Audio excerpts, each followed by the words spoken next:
La 4G Patelma vous présente Ni Vavo.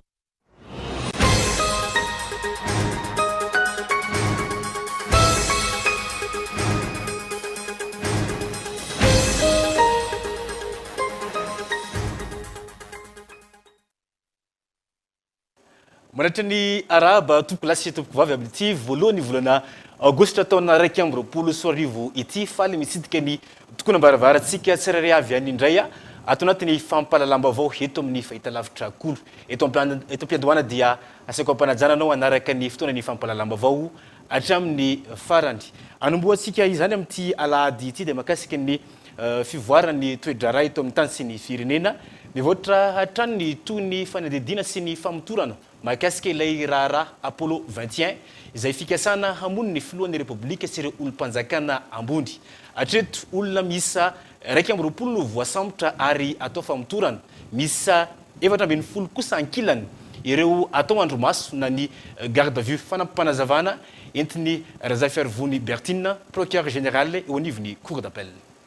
Ireo polisa rehefa farany teo dia nosamborin'ny mpitandro filaminana ny olona maromaro ka anisan'izany ny teratany frantsay iray sy malagasy mizaka ny zopirenena frantsay iray. Tamin'ny fizavanan'ny trano izay nataon'ny mpitandro filaminana dia hita tamin'izany ireo zavatra manaraka reto: vola mitentina 900 millions d'ariary ary dia nogiaza ny vola io miaraka tamin'ny fiara izay nitondrana azy dia fiara patrol sy Nissan Hardy. Nisy ihany koa tratra tao anatin'izany perquisition izany fusil à pompe calibre 12 iray miaraka amin'ny bala miisa 9. Nisy ihany koa ny solosay sy finday ary fitaovana informatika izay migiazana. Ny fitsiriana natao tamin'ireo fitaovana informatika izay andreo lehilahy roa izay voasambotra ireo dia nahitana fifanankalozana SMS ary koa antota taratasy maromaro maneho ny fikasan'izy ireo ka anisan'izany ny antota taratasy antsoina hoe budget du projet Apollo 21 izay manazava ny planina stratégique sy politika ary ny sorabola hoentina hamonoana olona mpanao politika malagasy ambony miisa 5 ary anisan'izany ny filoham-pirenena. Hanonganana ihany koa ny gouvernemanta mba hangalana ny fahefana. Hita tamin'izany ihany koa ny mailaka nalefa tamin'ny orinasa mpitrandraka solika iray ho fangatahana fambatsim-bola sy fiaraha-miasa. Hita ihany koa ny SMS izay nifandefasan'ireo olona maromaro manana toerana ambony sy olon-tsotra. Ny vaovaovangona rehetra avy amin'ny alalan'ny fisavanan'ny finday sy ny angom-baovao hafa dia nahafahana fantatra ireo rehetra voasarindrotra amin'ity raharaha ity. Hatreto aloha izany dia olona 220 no voasambotra ary natao fanadihadiana. Miaramila sy zandarim-perinasa ny 12 amin'izy ireo izay ahitana général 5, kapiteny 2 ary manambonina lefitra 5. Misy ihany koa miaramila sy zandary teratany vany sy malagasy misotro ronono 4 izay efa voasambotra ary natao fanadihadiana. Misy ihany koa civil 5. Amin'izao retenenana izao dia 420 no isan'ireo olona izay natao andromaso ary mbola nipenona atao famotorana ihany koa. Ny porofo eo am-pelatanan'ireo mpanao famotorana dia miroso amin'ny fahafantarana ireo atidoha izay mikotrika an'ity famonoana ny filoham-pirenena ity. Noho ny fanazarana ny fitsambaran-teny famotorana nefa izay mbola ao anatin'ny tanteraka tokoa isika amin'izao fotoana izao dia tsy afaka ny avoaka ny voalazan'ireo natao fanadihadiana. Mitoy araka izany fanadihadiana izay ataon'ny zandary sy ny polisy izay aloha no azo ambara hatreto.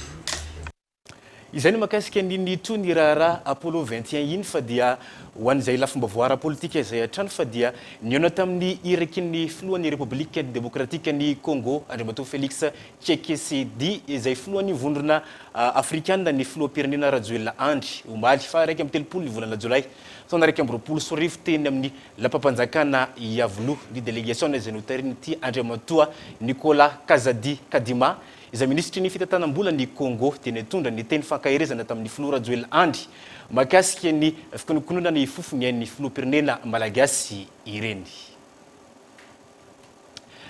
Ho an'ny mahazanga vetivety isika anatin'ity vaovao manaraka ity ho voarakitra amin'ny augure avokoa ny mombamomba ireo mpiasam-panjakana rehetra eto Madagasikara mba hisoroana ireo mpiasam-panjakana matotona ny fonctionnaire fantôme no malaza sy tafiditra ao anatin'ny vinan'ny filoham-pirenena ankehitriny ny fampidirana miandalana ao anatin'ny digitalisation ity etsika ity. Tontosa tany Mahajanga renivohitry ny faritra Boeny ny famaranana ny fampiofanana ny rindram-baiko ho entina hanatsarana sy hanara-maso ny mpiasam-panjakana ny augure.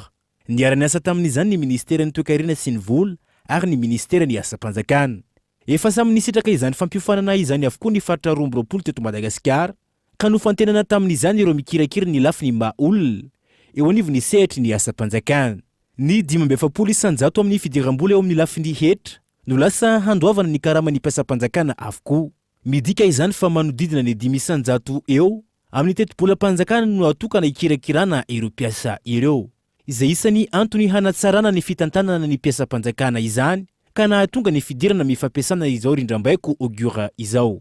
Ankehitriny azo lazaina fa amin'ny alalan'ity augure 2 ity dia efa fantatra tsara zao amin'izao fotoana izao satria efa mibosy isika amin'izay resaka hoe digitalisation eo amin'ny fitantanana ny asa-panjakana izay ao anatin'ilay toe-tsaina napetraka ny filoham-pirenena hoe miditra miandalana amin'ny dématérialisation ao anatin'ilay programme asa antsoina hoe e-gouvernance isika amin'izao fotoana izao ary dingana goavana no nataontsika anio satria dia azo lazaina fa ny fito sy 307 formateur atao zany dia afaka amin'izao fotoana izao zany mizara ihany koa izay fahaizany eo amin'ny fampiasana nyity augure ity lafin'ny teknôlôjika io ary mazava loatra fa isika malagasy dia mahay anio ary mindro sy manateny zahay fa eto amin'ny faritra Boeny na any amin'ny faritra hafa dia hisy ihany koa ireo rehetra izay afaka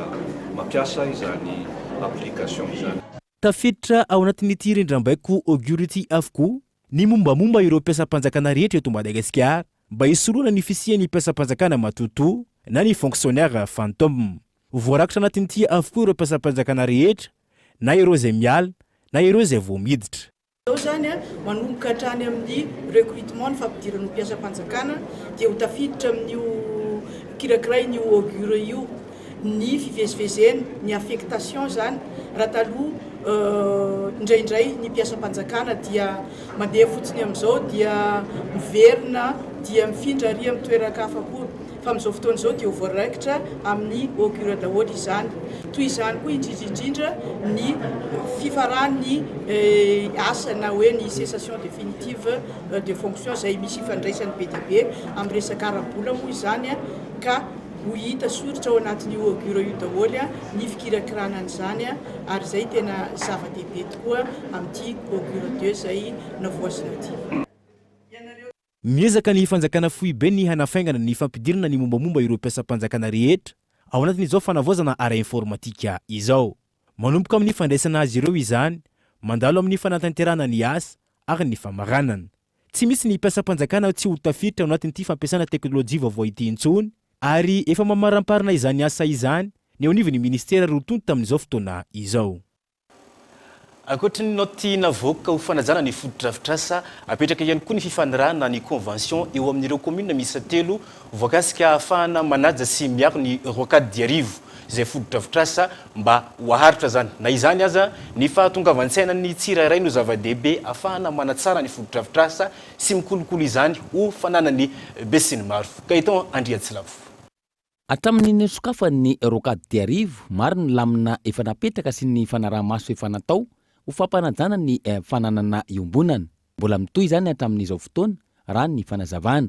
Antony mbola tsy zatra miaina ao anatin'ny fampanajana ny lalàna ny fifamoivoizana sy ny fanajana ny fananana iombonana isika na eo aza ny ezaka atao hatr'izay ampahafantarana momba izany. Mbola tsy dia zatra loatra tsika malagasy ao anatin'ilay hoe voaramity. Tsy tokony andehanana sarety, tsy tokony andehanana tongotra misy ary mbola miampita. Tsy tokony andany hoe misery à droite rehefa mandeha dia izay no za rehefa napetraka hatrany voalohany izay zavatra izay.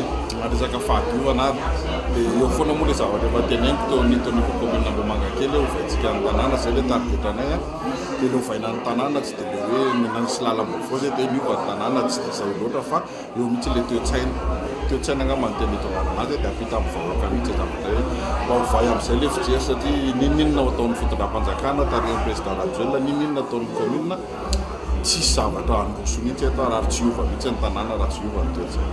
Mbola isy ny fanarahana iarahan'ny komuna telo manodidina mahakasika ny Rocade d'Arivo ankoatra ny note efa navoaka ahafana manaja sy mametraka ny fandaminana ho an'ny fifamoivoizana. Tombony ho an'ny besin'ny maro ny fametrahana izany raha ny fanazavana hatrany.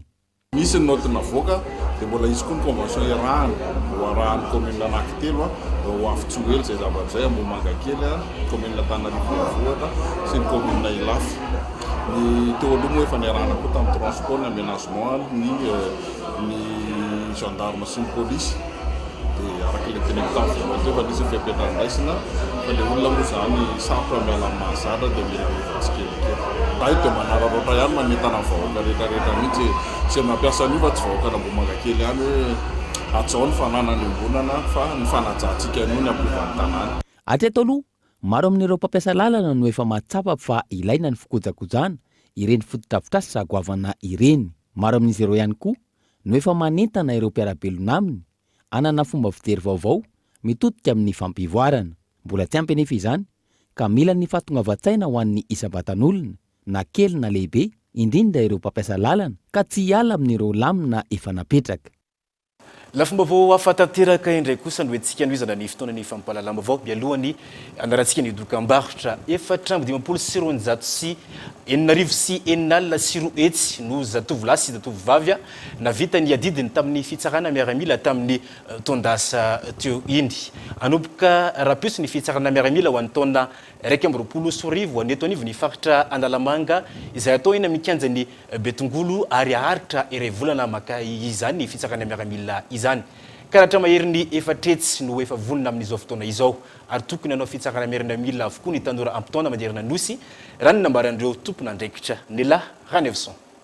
Aditsy tsy maintsy efa ny teratany malagasy ny fitsarana miaramila voasoratra ao anatin'ny lalàna araka ny didy itsivolana laharana fa 770 tsipika aotraotra roa ny taona 770 sy 700 izay fitsipika akapobe ny service nasionaly. Tanjona apetraka amin'ity taona ity ho ireo tompona andraikitra ny ahavitana ny tanora ampitaona sy izay mbola tsy navita izany tamin'ny taona lasa. Anomboka rapitso ny fitsarana miaramila ho an'ny eto amin'ny faritra Analamanga. Tsy adino fa afaka manao ny fitsarana miaramila avokoa ireo olona avy any amin'ny faritra rehetra. Ka karatra mahery ny efatritsy no efa vonona amin'izao fotoana. Misy ny fanatsarana izay apetraka amin'ity taona ity. Mikanja ny Betongolo manomboka ny alatsinainy faharoa volana ho hatramin'ny alahady fa 7 volana ho manomboka amin'ny 7 maraina hatramin'ny 3 hariva ny fandraisana avy ery mikanja ny soavaly teo aloha na le terrain tany izy amin'izao fotoana izao kanja tany amin'izao fotoana izao no fidirana efa misy fandaminana manokana zany ao Betongolo.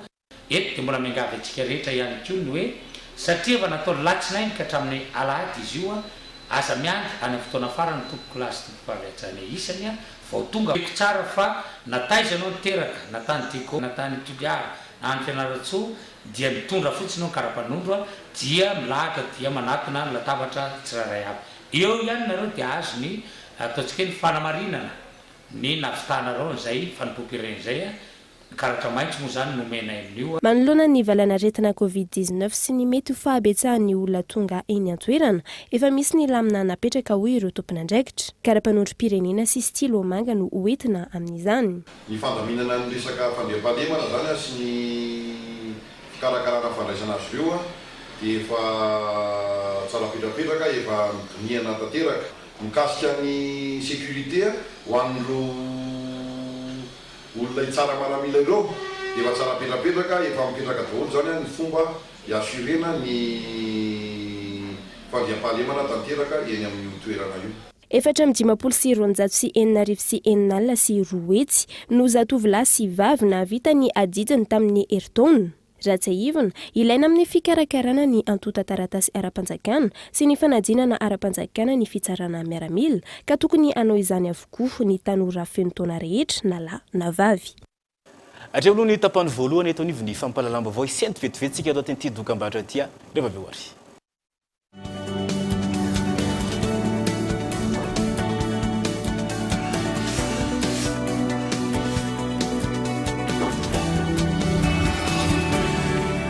Facebook.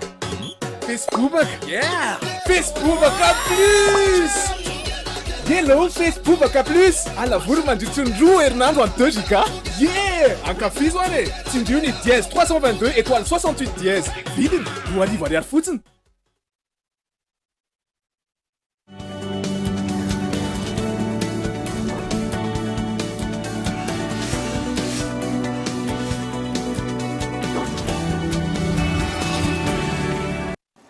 Taverny eto ndraitsika tompoko lasy tompoko vavy ary mbola saina trany ianao anaraka ny tapany faharoa eto anivony fampalalamba eto amin'ny Kolo TV ity anivo ity. Nanao etsika fivarotana fitaovam-pianarana ny VMM manany vehivavy malagasy miaramiainga eny Ankarobato ny marina teo. Manala ny fahasahiranana ho an'ireo ray aman-dreniny mpianatra tanteraka izany noho ny vanim-potoana fiboana izay mbola iantrehantsika amin'izao fotoana izao. Amin'ny ankapobeny miena ny mivola avoaka ny ray aman-dreny no izao etsika izao. Nambinina Ravelo Arsan no mitorantsika makasika izany. Iray volana sisa dia ho tonga ny fidiran'ireo mpianatra. Izany hoe voalohany volana septambra. Eo anatrehan'izany maro ireo ray aman-dreny sahirana rehefa ampiditra ny zanany an-tsekoly. Nanome vahaolana nefa ny VMM manany vehivavy malagasy miara-miainga Ankarobato ka nanao ny etsika fivarotana fitaovam-pianarana hanamevanana ny fahasahiranana. Toy ny fanao isan-taona dia ny vehivavy malagasy miara-miainga manao ny etsika fivarotana fitaovam-pianatra amin'ny vidiny tena mirary. Nararotina nalefa aloha izy ity tamin'ity taona ity satria nisy an'ilay fiboana lavabe teo tsika tsapa ny fahasahiranana ray aman-dreny mampiditra mpianatra dia izay nanomboana anazy androany voalohan'ny volana ho dia ny vidiny entanay tena vidiny tena mirary satria tsy makatombony izahay fa ny vidiny any am-pambongady mihitsy no averinay marotana anazy amin'ny atsinjarany aty amin'ny ray aman-dreny. Tsy maintsy nalamina kely izy satria marobe ny ray aman-dreny mifandrombaka amin'ny vidin'ilay fitaovana dia natao mihitsy ny hoe misy ny mandray commande izany hoe mandray an-tanana ny ray aman-dreny dia rehefa vita ny commandeny izay vao mandoha vola dia avy eo izay manao verification ny entana hoe ao tsara daholo ve ny commande ny ray aman-dreny dia atolotra anazy. Nararotina mihitsy n'ilay izy hoe manatona toerana iray izay dia misy mpikambana miara-miasa aminay zany ety atoerana dia ao amin'ny trano ilay mpikambana io no ametrahana ny commande ny ray aman-dreny raha sendra izy izany hoe mbola tsy nivonona androany dia miverina izy manaraka maka ny commandeny. Raha ho an'ireo ray aman-dreny ampianajanaka amin'ity taom-pianarana ity nahatsapa izy ireo fasahirana tanteraka noho ny fiboana teo ary vesatra ho an'izy ireo ihany koa ny mampiditra zaza rehefa vanim-potoana ny fidirana tahaka izao. Zaran'izy ireo aza mba misy ny etsika tahaka izao. Namako no niteny anako dia izay natongavako aty hoe milatsa-bidy kokoa mirary kokoa izany. Rehefa misy ny ohatr'izao dia tsara ihany ny fandraisana anjara sady milatsa-bidy. Nanay tampoka ilay izy hoe misy azao tampoka ety dia izay nampahatonga anay. Manentana ny ray aman-dreny rehetra izany mba hividy any eto amin'ny ina moa izany ety Karobato. Misy fihenam-bidy koa ilay izy. Tsy voasambany VMM na ny vehivavy malagasy miara-miainga eny Ankarobato no nanao izao etsika izao. Efa fanaon'izy ireo isan-taona ho fanampiana ireo ray aman-dreny ny mpianatra. Ny talata 7 volana Aogositra ho avy izao dia toerana hafandray no anohizan'izy ireo ny etsika ary toy hatrany izany ao anatin'ny iray volana. Fa makasika ny fivoarany valinaretina Covid-19 eto Madagasikara indray kosa tompoko lasy tompoko vavy. Araka ny taritrana avoakany teo anivony ministerany fahasalamam-bahoaka tamin'ity androany ity makasika ny fivoarany valinaretina Covid-19 eto Madagasikara. Datiny omaly fa 1 ny volana Jolay taona 2024. Misa roa ireo tranga vaovao tamin'ny fitilina misa 70 ny tontosaina eriky Madagasikara. Valo kosa ireo sitrana somantsara rehefa naraka ny fitsaboana ary tsy nisy ny aina nafoy atreto misa 20 ireo marary ao anatin'ny fahasarotana mbola manaraka ny fitsaboana eraky Madagasikara. Mitarina ary manao ansoavo amin'ny tompona andraikitra sy ny mpitondra fanjakana ireo mpampiasa sy mivelona amin'ny alalan'ny connexion noho ny faharatsian'ny tolotra tao anatin'ireo herinandro izay mihoampampana araka izany fa en tout cas azon'izy ireo vokatra izay faharatsian'ny connexion izay ary mitady vahaolana maharitra izy ireo mahakasika izany. Gaëtan Andriantsilavy. Tao anatin'ny tapabolana nihitsoka ka nampitarainareo mpanao sibera sy mpandrara ary orinasa isan-karazany ny connexion teto amintsika. Fa tiantoka no raisina vokatra izany hoy ireo mpisehatra sy mpitady vola ary mpivelona amin'ny fampiasana teknôlôjia. Ny internet efa meratsy zany ny prix vao may melafo dia tena manimba asa le izy satria ny olona zao lasa tsisy tonga tsisy ratsy connexion dia tsy makao aminao izy. Dia eo anay mitatana orinasa majinika koa moa zany dia tsy mety satria ny orinasa na ny client mifandray aminay ary amin'izao tsy afaka fampiresaka zay satria ratsy loatra le connexion. Mila fijerevana zany amin'izay satria izay efa mandoa lafo mbola ratsy le tolotra tao mbola contrat koa mbola misy ohatran'ny tetitetika majinjinika izay tsy mety le izy tsy marina koa izay tsy ara-dalàna moa zany mazava be. Misy fiantraikany ratsy eo amin'ny asa ny faratsian'ny connexion indrindra amin'izao vanim-potoana iainantsika izao. Manoloan'izany mangataka ireo tompona ndraiky mpanjakana hijery akaiky ity toedrara ity ireo mpanao cyber sy ireo orinasa mampiasa connexion. Tokony hisy vahaolana aroso hoy izy ireo manoloana izao fahavoazana menjady izao. Fa manentana ny tompona andraikitra sahala amin'ny artaiko surtout sy ny ministera mba hijery an'le izy akaiky satria misy ny karazana abus amin'le izy. Eo ihany koa manentana fitondram-panjakana raha mba afaka hijery an'izay. Tokony ho hajaina ny fanarahana petraka hoy ireto mpisehatra ireto. Tokony ho hajaina ihany koa ny zon'ny mpanjifa ka hisy fampahafantarana mialoha raha misy ny fisondrotan'ny vola tsy maintsy aloha amin'ny tolotra omena. Ankoatr'izay nanamafy izy ireo fa tsy tokony hisy ka ho hita miharihary ny fanambakana sy ny fakana tombo ny homeopampana amin'ny fampiasana sy ny fikirakirana ny teknôlôjia vaovao na dia hita fa efa mirotsaka amin'izany avokoa ny akamaroan'ny mponina amin'izao fotoana. Andrasana araka izany ny fanovana sy ny fanatsarana omen'ny orinasa voakasika izany. Vaovao ara-panatanjahantena no etsika amaranana ny fotoana ny fampahalalam-baovao avy eto Madagasikara tokony sy tovovavy no tanterana ny maraina teo ny lalao famaranana ny ligue parasportif Analamanga izay nandraisan'ireo olona manana fahasembanana anjara. Hita fa miverina tsikelikely ireo mpilalao noho ny vanim-potoana ny fiboana raha toka tsy afaka nandray anjara izy ireo tao anatin'izany. Teny amin'ny kianja mitafy ny Mahamasina no nananterana ity etsika ity. Nambinina Ravelo Arson mitondra antsika ny mahakasika izany. Miditra amin'ny andro fahatelo ireo mpifaninana ao amin'ny ligue parasportive Analamanga. Tafiditra ao anatin'izany ireo manana fahasembanana taona 2024. Amin'izao fotoana izao, olona manana fahasembanana ara-tsaina sy ara-pianona isan'ny nandray anjara amin'ity etsika ity. Koa faranana anio ny lalao. Ohatrany ny goalball vao hitantsika teo zany goalball moa zany dia ilay baolina ho an'ny olona manana fahasembanana ara-pahitana. Raha ny tena marina zany dia tokony olona tsy manana fahasembanana ara-pahitana zany ny lalao teo ekipa anankiroa.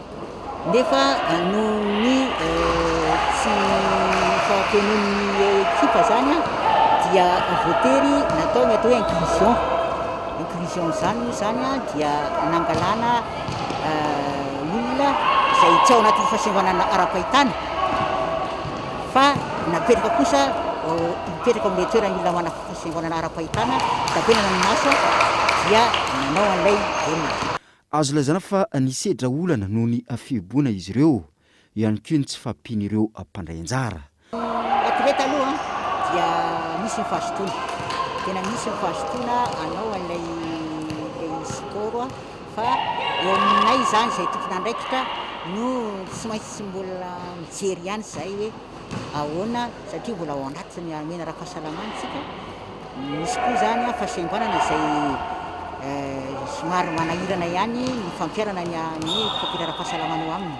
Ankoatra ity lalao izay no tanteranan'io ity dia mbola hoitsy ny fifantenana azy ireo miainga avy any amin'ny kluba ka ho lasa eny amin'ny ivony ligue. Tsy ahivina fa nanomboka ny maraina teo ny lalao famaranana teo amin'ny kianja mitafo Mahamasina.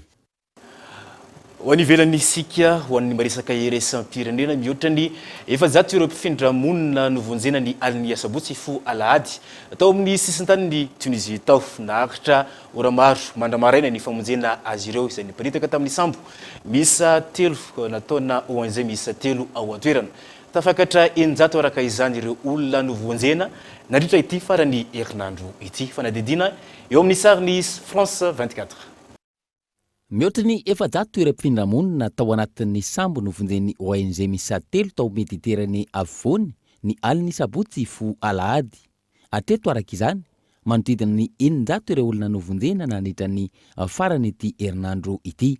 Sarotra ny famonjena ireo olona ireo raha ny fanazavana nomeny tompon'andraikitry ny ONG iray izay nanao ny famonjena noho izy ireo nananika ny efajato ka tao amina sambo izay efa nanomboka nidirany rano. Sambo telo no nahitana ireo mpifindra-monina ireo ka natonga ny famonjena hatramin'ny maraina andro. Ity famonjena olona fanindiminy nataon'ireo ONG nanomboka ny sabotsy. Olona misa 770 no hita tao amin'ilay sambo novonjena ka vehivavy ny 20 amin'izy ireo, 120 ny tsy ampy taona ary 9 ny tsy manana namana. Hotsaboina izy ireo araka ny fandraisana efa natao tamin'ireo namany teo aloha. Raha ny totalisa tamin'ity taona 2024 ity, mihoatra ny 110 ireo namoy ainy tao amin'ny Mediterane nanomboka ny taona 2024 manodidina ny 3 alina ireo olona novonjena araka ny fanambarana nataon'ny SOS Mediterane. Izay tompoko lasitofo no marina ny fotoana ny fampalalam-baovao tamin'ity hariva ity raha tsy itsika fa dia anisany nisongadina ataon'ny teny fampalalam-baovao anio alahady dia ny makasika ny fivarany fanadidina makasika ny famotorana ny rara Apollo 21 atreto olona 120 no voasambotra ary natao famotorana misa 420 kosa no atao andromaso na ny garde vue araky ny fanambarana nataon'ny procureur général ny cour d'appel tamin'ity androany ity. Zay koa tompo lasitofo netiko manakatana ny fotoana ny fampalalam-baovao teto amin'ny Cool TV ankasitrako anao tena tokantrano naraka zany hatramin'ny farany miditra amin'ny volana aogositra isika fotoana zay tokony saintsainany makasika hoe inavya ireo fandarana asa ireo programa asa tokony nataoko tamin'ity taona 2024 ity no efa vita eo any koa mbola tsy vita fotoana fanaovana jeritodika izany tsy tsatsiakiatra zay fa dia metraka ny velomo andrapitafa ho amin'ny manaraka iray toko klasy topoko vavy.